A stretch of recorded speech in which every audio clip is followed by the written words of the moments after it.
Hi guys, it's Ellen Brock, freelance editor. Today I'm going to wrap up Protagonist Week by talking about how to write realistic characters and why you want your characters to be realistic.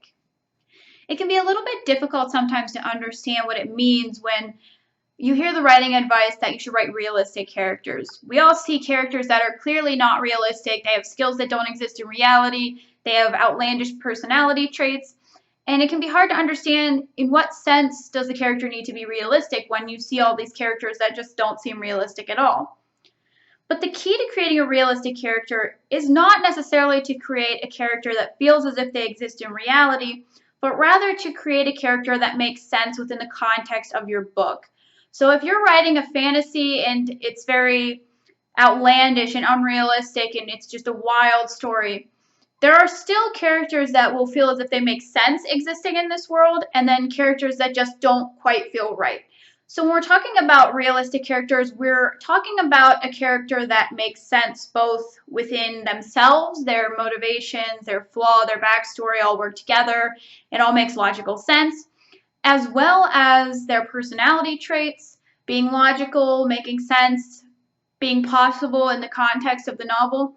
And then also we're talking about how well suited the character is to the story, to the setting, to the plot. How well does this character fit in? We've already talked a lot about motivation and flaw and backstory and things like that. So today I'm going to try to focus more on character traits and why certain traits might feel realistic or unrealistic in the context of your novel.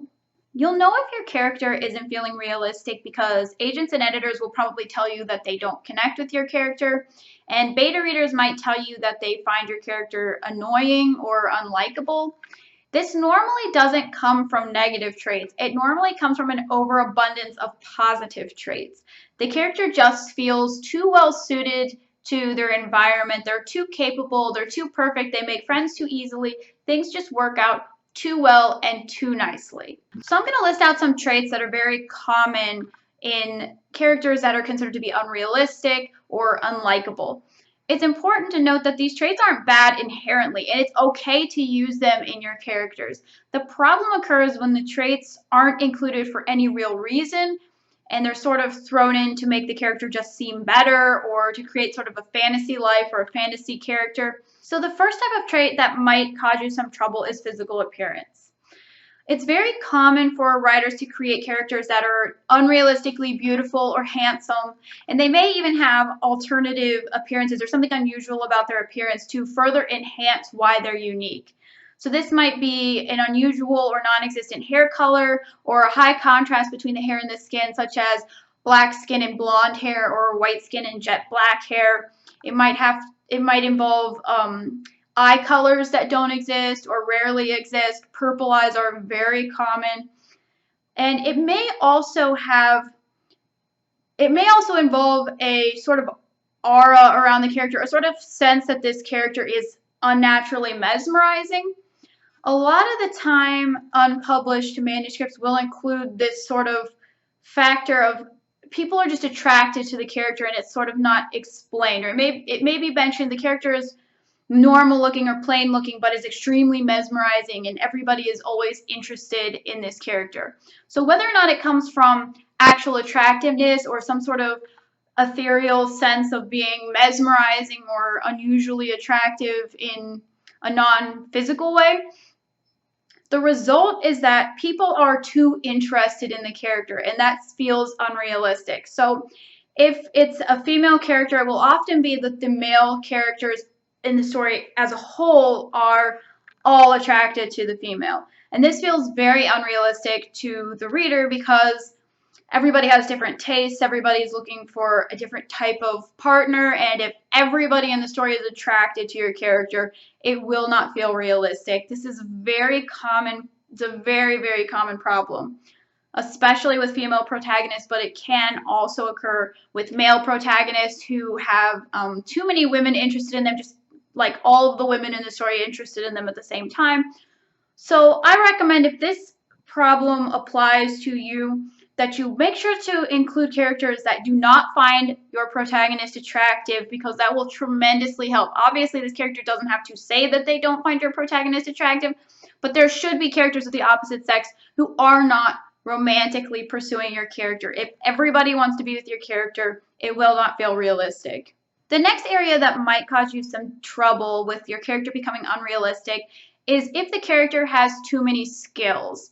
If your character seems to be good at everything, that can kind of cause them to seem unrealistic. Most people have a lot of challenges, they aren't good at everything, or they aren't good at very many things, and it can be very hard to relate to or really believe a character that's just good at everything. It's much better to give your character a certain area where they're skilled and then have them struggle in other areas and not be completely competent. The other reason you don't want your character to be competent in all areas is it just reduces conflict. If your character finds everything very easy to accomplish and very easy to do, there isn't much excitement there in terms of how they solve the problem. Another problem is sort of the opposite situation where the character actually isn't skilled at all, and for some reason everybody turns to that character or is involved in that character for some reason. So this is especially common if there is a group of characters with a mutual goal. They may allow the character to sort of tag along with them, even though the protagonist isn't really contributing anything. So this will feel very unrealistic. If people are helping and supporting the protagonist or bringing them along with the group, but the protagonist isn't contributing anything, that will feel very unrealistic. And that's another sort of opposite situation to look out for. Another area where your character could become unrealistic is with their lifestyle. If the character is dating supermodels, lives in a mansion, drives fast cars, it can come across as very unusual, especially if these elements don't have anything to do with the plot. It can feel very unrealistic that the character just has this super extravagant lifestyle. So I recommend not having that as an element unless it makes sense or unless it affects the plot in some way. If it makes it easier or more difficult for the character to achieve whatever they're trying to achieve, then it could become relevant. But if it's not relevant, I would avoid characters who have lifestyles that are idealistic. Overall, the most important thing to remember when trying to create a realistic character is that whoever they are needs to make sense given the way that they were raised, given their lifestyle, given the environment of the novel. It's okay for a character to, say, be an expert at magic if they were raised to become an expert at magic. But if the character has never seen magic before in their entire life, suddenly develops the ability to flawlessly execute magic, that could come across as unrealistic. It's okay to have the trait, any trait, so long as it makes sense and so long as it seems logical within the context of your story. That doesn't necessarily mean that it's logical in reality. It just needs to feel real within the context of your story. So that concludes Protagonist Week. I really hope you guys have learned a lot and that these tips and this advice helps you to create more realistic characters, more goal-driven characters, and characters that just work better in your story. I hope you'll join me next week because I'll be going over plot structure and it'll be very helpful. It'll really solidify a lot of the ideas we've talked about this week. It'll help you learn how to apply those things in the overall structure of your novel.